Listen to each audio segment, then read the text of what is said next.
But class 9 के लिए एकदम मतलब अच्छे अच्छे क्वेश्चंस है, तो आप लोगों को मज़ा आएगा। तो इस वीडियो को अपने सभी दोस्तों के पास शेयर कर दीजिएगा जिनको भी ज़रूरत होगा, ताकि वो भी देख सकें। और कोई भी प्रॉब्लम हो तब नीचे कमेंट करके पूछना। और जनवी पाठशाला को अगर अभी तक आपने सब्सक्राइब नहीं किया तो सब्सक्राइब कर लीजिएगा, जनवी पाठशाला से जुड़ जाइएगा। तो चलिए टाइम को वेस्ट ना करते हैं, अपने क्वेश्चन को सॉल्व करना शुरू करते हैं। हम देखते हैं सबसे पहले अपने फर्स्ट क्वेश्चन को। तो अगर आप इंग्लिश मीडियम से तो इंग्लिश वाला क्वेश्चन देख सकते हो, और हिंदी मीडियम से तो हिंदी में आप देख सकते हो। तो यहाँ पे बोल रहा है कि the age of Rahul and Ravi, Rahul एक है और एक है रवि, इन दोनों का जो एज का रेशियो दिया हुआ है वो 5:7 दिया हुआ है।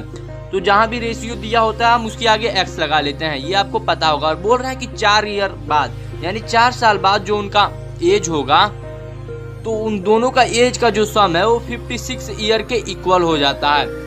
तो इसी इक्वेशन को हमें सॉल्व करना है। तो मैं थोड़ा सा आपको थोड़ा मतलब अच्छे से लिख करके समझाता हूँ। तो ये हमारा हो जाएगा 7x + 4 = ये 56।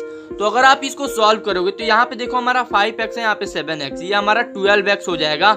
और ये जो 4 और 4 8 होगा, इधर जाकर के ये माइनस हो जाएगा। तो ये माइनस होगा तो ये हमारा 48 हो जाएगा। तो इस तरीके से x = हमारा जो होगा वो 4 आंसर आ जाएगा। और इसमें पूछ क्या रहा है, किसका एज पूछ रहा है, रवि का एज पूछ रहा है। तो रवि का एज जो होगा वो पहले से 7 दिया ही है रेशियो में, तो हम 7 × 4 कर देंगे, यानी 28। इसका हमारा आंसर आ जाएगा ऑप्शन सी। अब हम अपने नेक्स्ट क्वेश्चन को देखते हैं। तो ये थोड़ा सा डिफिकल्ट है, इसलिए मैंने इसमें ऑप्शंस को नहीं रखा है, और ये एक्सपोनेंट चैप्टर से मैंने क्वेश्चन लिया है, तो इसको थोड़ा आप ध्यान से समझो। तो इसमें आपको 2 रूल समझना है। तो सबसे पहले हम पहला रूल समझते हैं। अगर 2 पे पावर -2 है तो हम इसको ऐसे भी लिख सकते हैं 1/2 पे पावर सिर्फ 2, यानी माइनस को हटाने के लिए हम इसको 1 ऊपर कर देते हैं और नीचे 2/2 कर देते हैं, 2 पे पावर 2 कर देते हैं। और इसको हम रिवर्स भी कर सकते हैं। अगर 1/2 पे पावर -2 है तो हम इसको ऐसे भी लिख सकते हैं सिर्फ 2 पे पावर +2, मतलब इसको माइनस हटाने के लिए मतलब हम इसको डिवाइड कर देते हैं 1 से, आप ऐसे समझ सकते हो। सेकंड हमारा रूल है, उसको आप थोड़ा सा समझो। जैसे कि यहाँ पे 10 पे पावर अगर 3 दिया है तो हम इसको ऐसे भी लिख सकते हैं 2 × 5, और इसका पावर 3, तो हम इसको ऐसे भी और भी एक स्टेप में लिख सकते हैं 2 पे पावर 3 × 5 पे पावर 3। तो ये दोनों मतलब जो रूल मैंने आपको बताया, ये दोनों रूल यहाँ पे एक्सपोनेंट का ये दोनों रूल लगेगा इस क्वेश्चन को सॉल्व करते समय। तो इन दोनों को आप थोड़ा सा मतलब ध्यान पे रखो, ताकि ये क्वेश्चन काफी इजी तरीके से आप सॉल्व कर सकोगे। तो हम क्वेश्चन को थोड़ा सॉल्व करते हैं। तो आप देखो कि यहाँ पे भी हमारा माइनस है और यहाँ पे भी माइनस है, यहाँ पे भी माइनस है, तो यहाँ पे भी माइनस है। तो हम इन चारों में थोड़ा सा गेम खेलेंगे। जैसे इन दोनों को हम नीचे कर देते हैं और इन दोनों को ऊपर कर देते हैं, ताकि माइनस हमारा यूं गायब हो जाए। करते हैं तो जैसे यहाँ पे हम 5 पे पावर 3 और इंटू यहाँ पे 5 पे पावर 7 हो जाएगा, और इंटू 6 पे पावर 5, और इसका डिवाइड क्या हो जाएगा हमारा 10 पे पावर 5 और इंटू 3 पे पावर 5। तो यहाँ पे आप देखो कि यहाँ पे हम 10 को भी तोड़ सकते हैं, और अगेन 6 को भी हम 2 पार्ट में डिवाइड कर सकते हैं, 2 × 3⁵ ऐसे लिख सकते हैं। और 10 को भी हम लिख सकते हैं 2 × 5⁵ इसको हम सॉल्व करते हैं। तो ये 5 पे पावर 3 था और 5 पे पावर ये 7 जो आया था, तो ये दोनों जुड़ करके 5 पे पावर 10 हो जाएंगे। और इंटू ये जो 6 है, तो इसको हम थोड़ा सा इसको मतलब सिंपल लैंग्वेज में ही लिख देते हैं सीधे। तो ये हमारा ऐसे हो गया।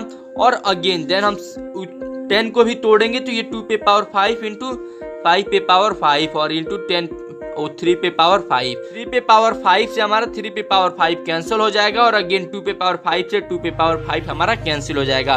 तो यहाँ पे अब देखो हमारे पास क्या बचा है, 5 पे पावर 10 और 5 पे पावर 5। तो अगर इसको हम एक्सपोनेंट का तीसरा रूल लगा देंगे कि जैसे डिवाइड किया जाता है, तो पावर को 10 में से हम -5 को घटा देंगे, पावर को घटा देंगे, तो हमारा आंसर आ जाएगा 5 पे पावर 5। तो प्यारे बच्चों, आप लोगों के लिए बहुत बड़ी खुशखबरी है। जनवी पाठशाला ने नवोदय विद्यालय क्लास 9 वाले बच्चों के लिए 2024 वाले बच्चों के लिए अपना खुद का कोर्स लॉन्च कर दिया। इसमें ये सबसे अच्छी बात है कि आपको हिंदी मीडियम वाले हो या इंग्लिश मीडियम वाले हो, कोई फर्क नहीं पड़ता है। दोनों बच्चों के लिए पूरा फुल कंटेंट आपको इसमें मिलेगा। क्या क्या ये आपको थोड़ा मैं बता दूं।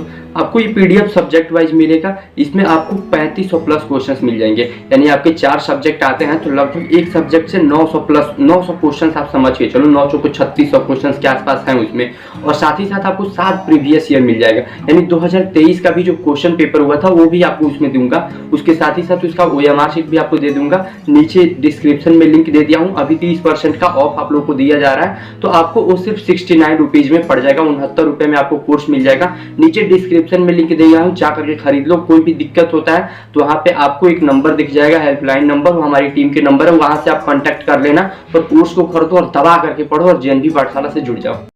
तो अब बात करते हैं अपने नेक्स्ट क्वेश्चन की। तो इसमें थोड़ा सा कॉम्प्लिकेटेड है, थोड़ा सा आपको दिमाग लगाना पड़ेगा। इसमें हमारा ये प्रिंसिपल भी दिया हुआ है 12,000 रुपए, और हमारा टाइम भी दिया हुआ है 2 ईयर, और उसके बाद से रेट भी दिया हुआ है 6% का।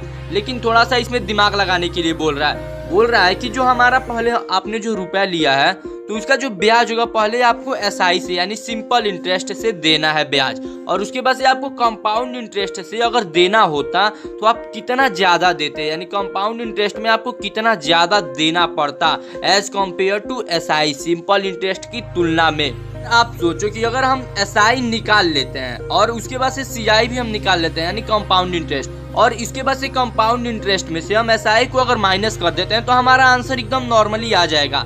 तो इसलिए हमको हम थोड़ा सा यहाँ पे दोनों लगाएंगे, यानी SI भी हमको लगाना पड़ेगा और CI भी लगाना पड़ेगा।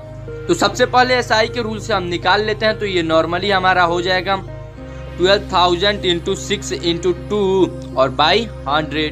तो इसको अगर हम सॉल्व करेंगे तो ये हमारा आ जाएगा 1440 रुपीज, ये हमारा आ गया SI जो है। अब हम अपना CI निकालते हैं, तो इसमें भी हमको थोड़ा सा मतलब ये थोड़ा सा कॉम्प्लिकेटेड होता है। तो ये आप नॉर्मली मतलब आपको शायद पता भी होगा 1 प्लस यहाँ पे R जो हमारा 6% और यहाँ पे बाई 100, और यहाँ पे जो टाइम होता है वो पावर में कन्वर्ट हो जाता है। तो इस तरीके से हो गया, और उसके बाद से इसमें जितना भी आएगा उसको हम 12,000 से माइनस कर देंगे तो हमारा CI निकल जाएगा।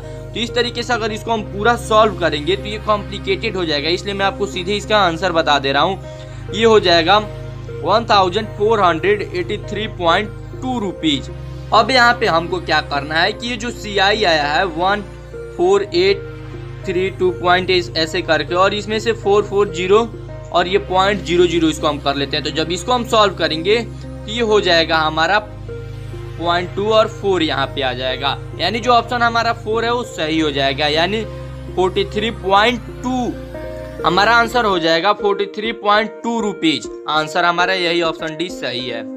अब बात करते हैं हम अपनी नेक्स्ट क्वेश्चन की। तो इसमें क्या बोल रहा है कि A और B का जो रेशियो दिया है एज का वो दे दिया है 5:7 और बोल रहा है 4 साल बाद। तो आप ये मत बोलना ये पहले क्वेश्चन की तरह, नहीं, उसके बाद से 4 साल बाद बोल दे रहा है कि इन दोनों का जो एज का रेशियो है वो 3:4 हो जा रहा है। तो इसको थोड़ा सा हमें मतलब थोड़ा सा इसको अलग तरीके से बनाना पड़ेगा। ये जैसे यहाँ पे 5 और बाई 7 लिख सकते हैं हम रेशियो में है तो यहाँ पे ये दोनों x हो जाए, क्योंकि मैंने बताया था जहाँ भी रेशियो रहेगा x लगा सकते हैं। और बोल रहा है कि 4 साल बाद इन दोनों का एज का जो रेशियो 3/4 हो जा रहा है। तो अगर अब इसको हम क्रॉस मल्टीप्लाई करा देते हैं इन दोनों को तो ये हमारा आंसर आ जाएगा एकदम नॉर्मली। यहाँ पे मतलब हमको x का वैल्यू पता चल जाएगा। तो इसको हम थोड़ा सा सॉल्व करते हैं, इस इक्वेशन को अब थोड़ा सा हम सॉल्व करते हैं। तो यहाँ पे अगर हम सॉल्व करेंगे तो आप इन दोनों का क्रॉस मल्टीप्लाई करा सकते हो और उसके वजह से जो इक्वेशन आएगा उन दोनों को इक्वल कर सकते हो। तो इस तरीके से जो हमारा x का वैल्यू आएगा वो आ जाएगा हमारा 4 आ जाएगा x का वैल्यू। और हमसे यहाँ पे क्या पूछ रहा है, v की वर्तमान आयु यानी b की प्रेजेंट आयु पूछ रहा है, परसेंटेज पूछ रहा है। तो हम b का जो रेशियो है वो 7 है, तो 7x है यहाँ पे, तो 7 × 4 हो जाएगा, यानी ये हो जाएगा हमारा 28 ईयर्स, यानी ऑप्शन बी हमारा बिल्कुल करेक्ट है।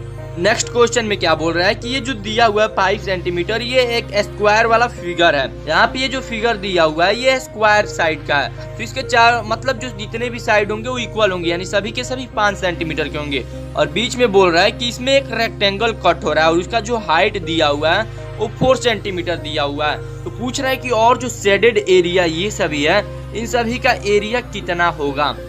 तो आप बताओ कि अगर हम ट्रायंगल का एरिया निकाल लेते हैं और उसके बाद से स्क्वायर के एरिया में से अगर हम इसको माइनस कर देते हैं तो हमारा शेडेड एरिया जो है वो पता चल जाएगा, शेडेड रीजन हमको पता चल जाएगा। तो बिल्कुल हम वही करेंगे। स्क्वायर का जो हमारा एरिया है वो 5 दिया है तो ये हो जाएगा हमारा 25 सेंटीमीटर स्क्वायर। और यहाँ पे अब रेक्टेंगल का एरिया आप देखो, यहाँ पे 4 हाइट दिया हुआ ही है और नीचे का जो बेस है हमारा वो 5 दिया हुआ ही है।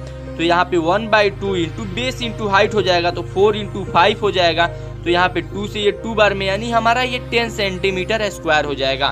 तो 25 सेंटीमीटर स्क्वायर में से 10 सेंटीमीटर स्क्वायर को हम माइनस कर देंगे, यानी ये हमारा ऑप्शन सी करेक्ट है 15।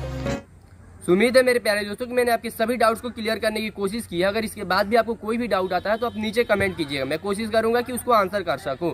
और साथ ही साथ अगर ये वीडियो आपको पसंद आया हो तो इस वीडियो को लाइक कीजिएगा और अपने सभी दोस्तों के पास इसको शेयर कीजिएगा ताकि उनके पास भी ये नॉलेज पहुंच सके। और अगर अभी तक आपने जेएनवी पाठशाला को सब्सक्राइब नहीं किया तो जेएनवी पाठशाला को जरूर से जरूर सब्सक्राइब कीजिए। मिलते हैं अगले वीडियो में, तब तक के लिए जय हिंद।